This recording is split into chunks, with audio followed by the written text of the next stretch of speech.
Quais são os suplementos básicos que o corredor tem que ter em casa? Depende do objetivo. Básico, a cápsula de sais, o gel. Whey protein. Depende da quantidade de proteína, porque o whey é proteína. Quanto que você come de proteína no dia? Qual é a sua necessidade diária? Às vezes você não precisa do whey se você come bem.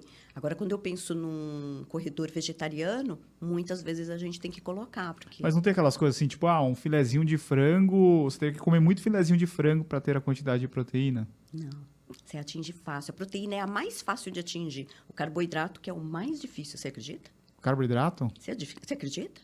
É que daí o pessoal come carboidrato ruim, né? Porque assim, quando você pensa no arroz, na batata, as pessoas não têm medo de comer. Mas aí se eu ponho uma pizza, um pão de queijo, todo mundo quer comer.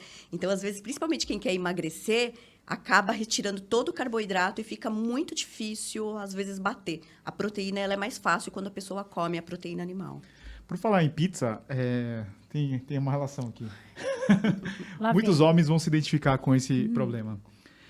Eu treino, eu faço musculação, como mais ou menos, e muitos homens têm a borda de catupiry na barriga, né? Como é que faz para perder essa borda? Muitas vezes, essa gordura abdominal, ela vem do índice glicêmico do alimento. Não é a quantidade calórica, mas a quantidade de carboidrato da absorção. É o índice glicêmico que na hora que a gente consome.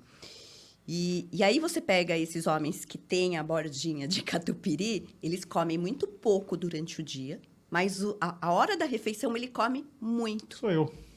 É mesmo. Sou eu. É o Dudu. Às vezes ele faz jejum de manhã, come uma salada no almoço, aí à noite, blow.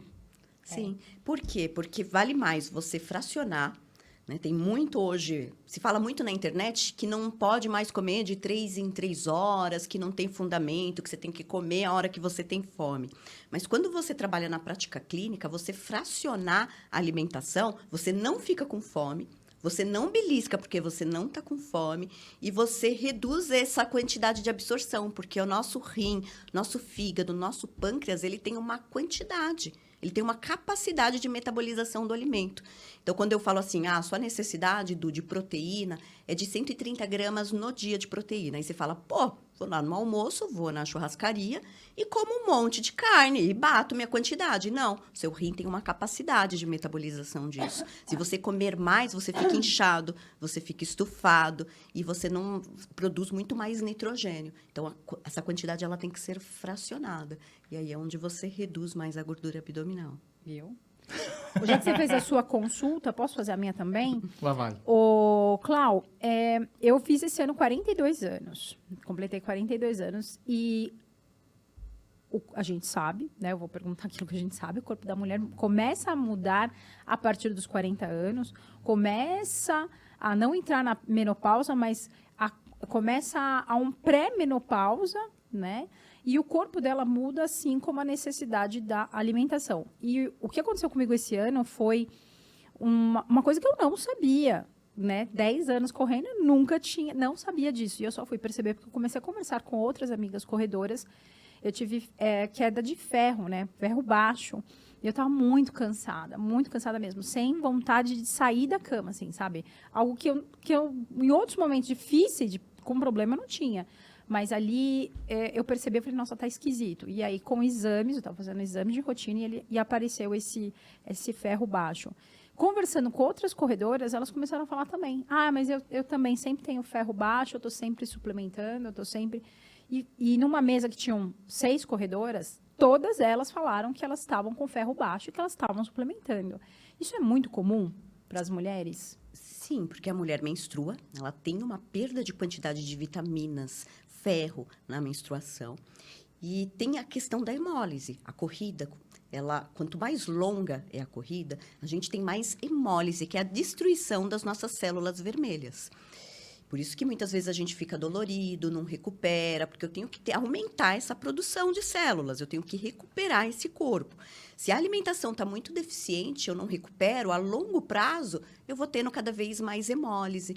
E aí o ferro vai caindo, as vitaminas vão caindo. Então, a gente tem que fazer um check-up, ver um check-up de vitaminas, de hormônios. É importante a gente buscar um profissional que cuide da gente nesse aspecto para ver o que está diminuído para a gente acabar colocando na alimentação, que é a base. Não adianta eu só suplementar, porque se está deficiente, é porque a alimentação não está sendo suficiente. Esse é o primeiro ponto. O fato de eu suplementar não resolve o meu problema, porque a hora que acabar o suplemento, se eu não tiver arrumado a base, que é a minha alimentação, vai voltar a ficar baixo. Então, primeira coisa, arrumar a base. Depois eu vou complementar com o suplemento para subir esse ferro. E depois a base vai me fornecer a quantidade certa.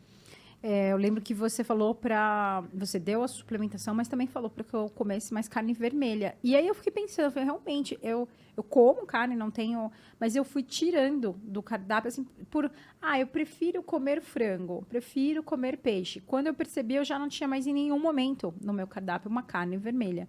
Aí eu comecei a comer de novo e melhorei. Estou suplementando também, mas eu melhorei.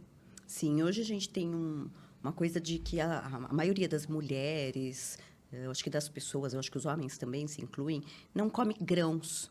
Feijão, lentilha, grão de bico, quinoa, que também são ricos aí em magnésio, cálcio, ferro. Então, essa rotina nossa, corrida, muitas vezes a gente vai num restaurante de quilo e não quer comer grãos, a gente não sabe como foi feito, como foi preparado. E aí eu diminuo mais ainda o consumo de vitaminas e minerais. Os alimentos também não estão, tipo, se a gente comparar com anos atrás, eles não são, como é que fala, menos ricos em nutrientes, sei lá.